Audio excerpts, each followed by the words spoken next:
তো গাইস আমার বেশি সময় তোমাদের ফরওয়ার্ড করে বলছি। তো এর আগে তোমরা যে ভিডিওটা দেখেছিলে সেই ভিডিওটা তোমাদের দেখলাম যে রাত্রিবেলা আমি একটা জঙ্গলে গেছি, সেখানে ট্যাবলেটের জিনিস খুঁজে পেয়েছি।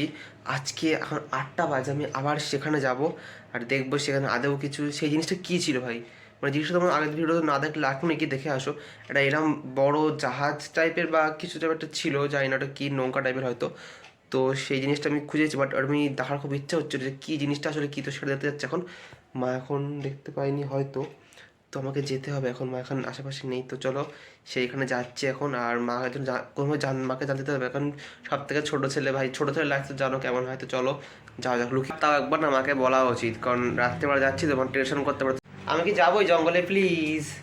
এমন কিছু সন্ধ্যে এখনো হয়নি, যাই না। একদম না ছেলে, যখন বারণ করেছি তখন যাবি না বলে দিচ্ছি এত রাতে। একদম যাবি না। সত্যি তুমি ওরমই করো, আমি যাই না, কিছু হবে না ব্যাং, বলছি তো কিছু হবে না। ছোট ছোটের মতো থাকবি। একবার যখন বারণ করেছি তো ছেলে, একদম যাবি না। গাইস আমি চলে এসেছি জঙ্গলটার সামনে, বাট ওরা না এখানে নেই, তুমি দেখাচ্ছি আমি 1 মিনিট। গাইস দেখো হচ্ছে সেই জঙ্গলটার এখানে দেখো একটা পাতা মতো আছে, বাট এই জায়গাটাতেই ছিল সেই জিনিসটা। বাট দেখো গাইস এখানে কিচ্ছু নেই, পুরো ফাঁকা। বাট এখানেই ছিল, কেউ কি সরিয়ে দিয়েছে জিনিসটা, আমি কিছুতেই কিছু বুঝতে পারছি না। এটা গাইস কি হলো এখানে, জিনিসটা তো এখানে নেই গাইস। আমি বারণ করা সত্ত্বেও চলে গেল এই এত রাত্রিবেলা, একটু কথা শুনলো না। লিটারালি মাথায় কিচ্ছু ঢুকছে না, জিনিসটা কি করে একা অদৃশ্য হয়ে গেল, অত বড় জিনিস। গাইস এই দেখো জিনিসটা এখানে, ও মাই গড, এটা কি গাইস? তো গাইস এই জিনিসটা ভালো করে তোমরা দেখে নাও, জিনিসটা কিচ্ছু না, আমি এতক্ষণ পরে বুঝলাম এটা হচ্ছে একটা ছাদ, কোনো গাড়ির এটা ছাদ হবে প্লাস্টিকের, যেটা ফেটে না, এখান থেকে ফেটে গেছে পুরোটা জিনিসটা। তো এটা এই যে পাশেই বাগান, তো এইখানে তো এটা ফেলানো ছিল, বাট কেউ ওটা সরিয়ে এই জায়গাতে রেখেছে। তুমি কালকে এটা দেখেই ভয় পাচ্ছিলাম যে এটা অন্য কিছু, বাট এটা কিচ্ছু না, এটা একটা ছাদ গাইস, দেখো তো ভালো করে তোমরা। মানে ভাই অন্ধকারে দেখলে মানুষ কি না কি ভাবে যে কি জিনিস, আমি সত্যি অন্য কিছু ভেবেছিলাম, ভাবি কি না কি ভাই, ওটা তো বড় একটা জিনিস, নৌকা উল্টানো পেয়েছিলাম। বাট কাছ থেকে দেখলাম এটা করে সরিয়ে রেখেছে, এটা গাড়ির ছাদ, মানে গাড়ির ছাদ তো এখানে রেখেছিল, আজকে সে সরিয়ে রেখে দিয়েছে। বাট এটা কিচ্ছু না, জাস্ট একটা গাড়ির ছাদ। ও বাড়ি আসুক হচ্ছে, একটু কথা শোনে না ছেলে, এত বদমাশ হয়েছে। যাই হোক মাকে আমি না বলে, মা মনে হয় তখন বুঝেছি আমি চলে এসেছি এখানে। আমাকে তো দেবে, আগের দিনও গেছি, মা পিছনে আগাগি করেছিল, আজকেও গেছি পরপর 2 দিন, জানি না কী অপেক্ষা করছে। চলো ঘরে যাওয়া যাক।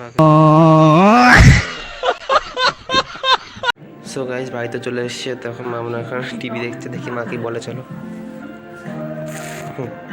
মা দেখো কাছে শুয়ে আছে, দেখি কিছু বলে কি না, কি বলবা? আমি তোকে বারণ করলাম তুই তাও গেলি। তো কী হয়েছে, গেছি তো, চলে এসছি তো বাড়ি আমি। আমার ভালো লাগে না। বাড়িতে চলে এসেছি, অ্যান্ড বাড়ি আসার পর মাকে তো বুঝিয়ে টুঝি করে ওকে মানিয়ে নিয়েছি। তো মানে মা তো ভাই, মা তো মেনে যাবেই, ছোটো ছেলে বলে কথা, বাড়ির সব থেকে আদরের, তো ঠিক আছে। বাট হ্যাঁ আমাকে বকেওছে যে অত রাতে গেছি, বাট আর যাওয়া যাবে না রাতে, না তো এবার গেলে বলেছে আমাকে সে মানে বেঁধে থাকবে গাছের সাথে বলেছে। মা দেখুন এখানে সিরিয়াল দেখছে, সেই সন্ধ্যা থেকে মা অনেক সিরিয়াল দেখে। আমি বাজে দেখো রাত্রি 9টা, 8টায় বেরিয়েছিলাম, এর মধ্যে 1 ঘন্টা হয়ে গেল।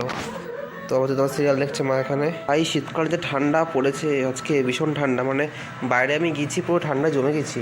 হ্যাঁ ভাই সত্যি করে বলে, এরকম কম্বলের মধ্যে মুড়ি দিয়ে ফোন দেখতে কার ভালো লাগে? মানে আমি তো পুরো কেস খেয়ে গেছি একবার, এরকম রাত্রেবেলা শুয়ে শুয়ে ফোন দেখছি, ভাবছে তুই কাজটা চ্যারিং করছিস এত রাতে। আমি তো ভাই মানে তখন ছোটো ছিলাম, মানে ক্লাস 5-6-এ পড়তাম, পুরো কেস খেয়ে গেছিলাম। বাট আমি ইউটিউবে ভিডিও দেখছিলাম, আমার কাছে চ্যাট করছি, আওয়াজ হচ্ছিলো তো, তো ভাই এরকম মানে কী বলবো, মানে ফেসে যাই ভাই মাঝে মাঝে। বাট এখনও ওরকম করি, অভ্যেসটা আছে কম্বলের মধ্যে মুড়ি দিয়ে। তোমাদের কাকে ভালো লাগে কমেন্টে বলো ভাই।